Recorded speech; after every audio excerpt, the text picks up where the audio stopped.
Welcome to the Salmon Runs YouTube. Enjoy the video. In this video, I will show how to automate Telegram channel, full guide. Plan your goals, pick platforms, and decide which tasks to automate first. Start small with scheduled posts and simple auto-replies, then expand to keyword triggers and integrations.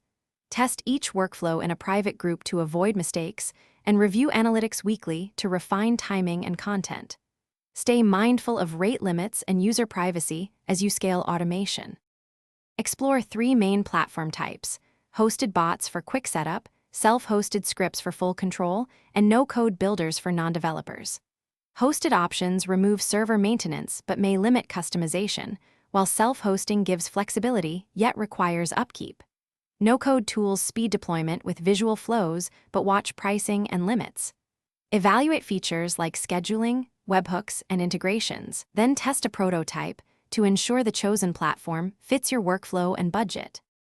If you are finding this video helpful, please subscribe and like to support the channel. Quick recommendation.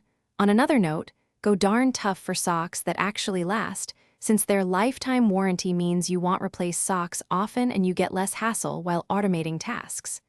Check the description for the link and other deals, and if that sounds useful, give it a look. Now let's get back to the video. Set up reliable scheduling to post at peak times and maintain audience momentum, and combine it with keyword triggers for quick, relevant replies.